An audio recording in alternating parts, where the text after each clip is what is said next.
Hello everyone, welcome to I exam B. My name is Rajvardhan. और जैसा कि आप लोगों को पता है, LIC AAO का नोटिफिकेशन अपकमिंग है, कभी भी वो आप लोगों को देखने को मिल सकता है। तो उसी की तैयारी के लिए हम लोगों ने यहाँ पे वीडियोस का सेशन स्टार्ट किया था, जिसमें कि हम लोग previous year paper already discuss कर चुके हैं, किस टाइप के क्वेश्चंस प्रीवियस ईयर में पूछे गए थे। उसके बाद हम लोगों ने टॉपिक वाइज भी स्टार्ट किया था, जिसमें कि ब्लड रिलेशन और डायरेक्शन डिस्टेंस हम लोग डिस्कस कर चुके हैं। अगर आप लोगों ने वो वीडियोस नहीं देखी हैं तो आप चैनल पर विजिट करके उनको देख सकते हैं।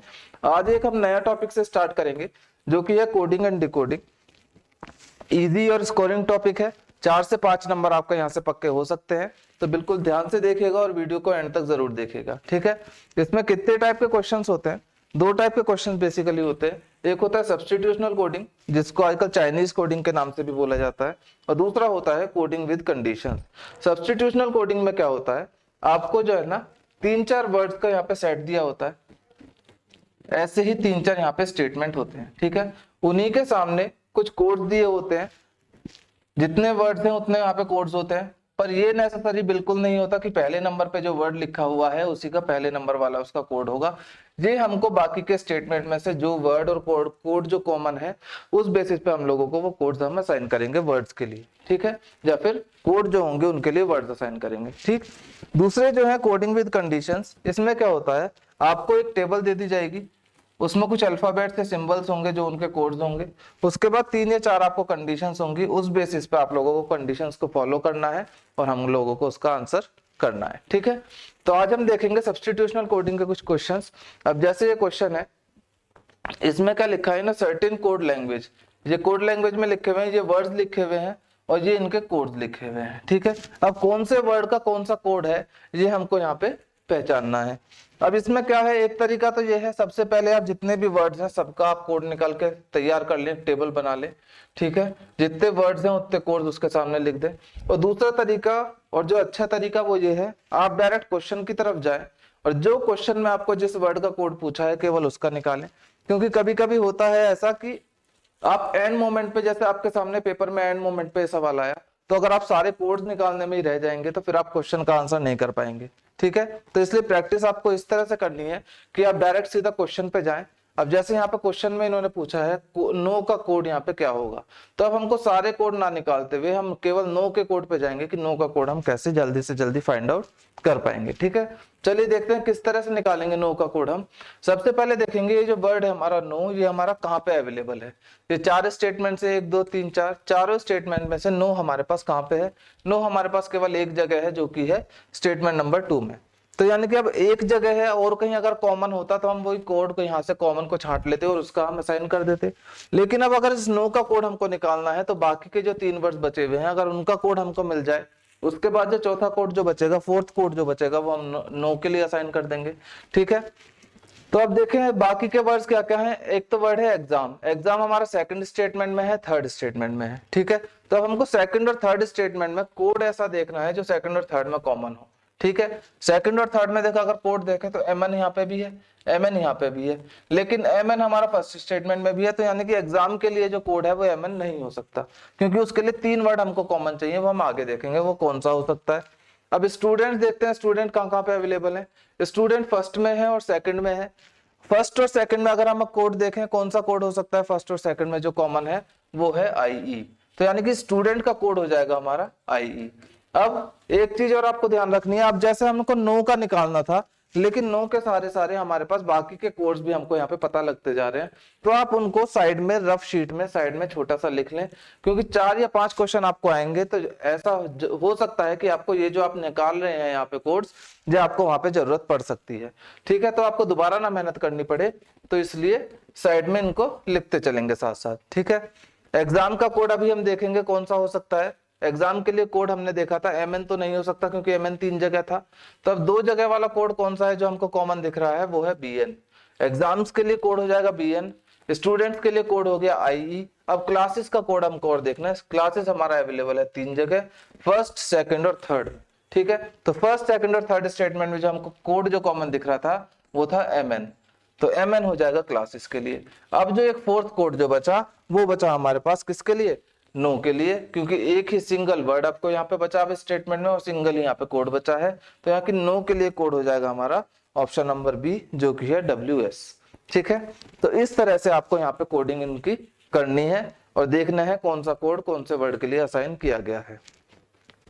अब देखना है, एक कंडीशन आती है, अब देखो which of the following is coded as DS. अब यहाँ पे इन्होंने पूछ लिया, यहाँ पे कोड्स हैं, इन कोड्स के लिए कौन सा वर्ड यहाँ पे है। अब जैसे डीएस है, डीएस हमारे यहाँ पे अवेलेबल है, तो डीएस के लिए कौन सा वर्ड हम रख सकते हैं, ये पहचानना है अब हमको। अब देखेंगे सबसे पहले कि डीएस अगर हमारा और कहीं पे कॉमन ऐसा कोड है, डीएस हमारा फर्स्ट में नहीं है, सेकंड में नहीं है, थर्ड में नहीं है, केवल फोर्थ में है एक जगह, यानी कि इस केस में भी हमको बाकी के 3 जो वर्ड या कोड है उनका पहले यहाँ पे असाइन करना पड़ेगा। ठीक है, अब सबसे पहले देखना फोर्थ स्टेटमेंट में है, तो टीचर हमारा अवेलेबल है फोर्थ स्टेटमेंट में और फर्स्ट स्टेटमेंट में। फर्स्ट और फोर्थ में कौन सा हमारे पास कोड है, टीआर हो जाएगा टीचर के लिए। ठीक है, टीआर हो गया टीचर के लिए। स्कूल अगर देखे जाए, स्कूल कहाँ पे अवेलेबल है, स्कूल भी हमारा फर्स्ट में है, फोर्थ में है और थर्ड में। तो फर्स्ट, थर्ड और फोर्थ में हमको कोड आपको देखना है, जो कॉमन है वो है हमारा क्या, एएस। ठीक है, तो स्कूल के लिए कोड होगा हमारा एएस। अब बचा हमारे पास ऑनलाइन और बचा हॉलीडे। ऑनलाइन हमारे पास कहाँ पे है, ऑनलाइन हमारा फर्स्ट में नहीं है, सेकंड में नहीं है, थर्ड में नहीं है, केवल ऑनलाइन हमारा फोर्थ में है।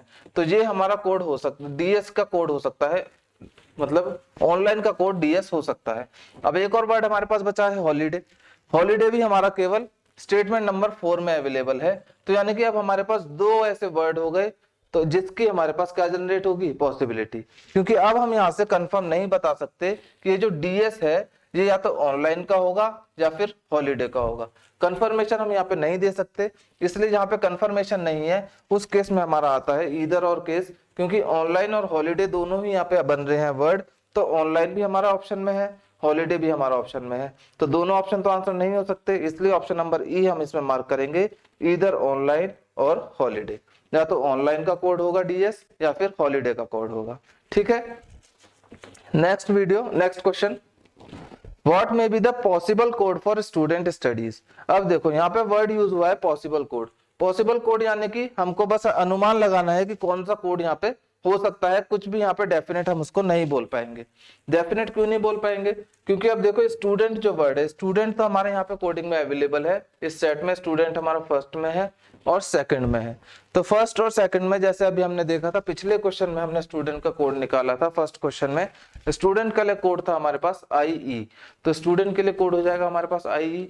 तो यानी कि आंसर में हमारे पास एक तो आईई अवेलेबल होना चाहिए, जो कि हमारा 5वां ऑप्शन में है, तो कोई सा भी हम एलिमिनेट नहीं कर सकते।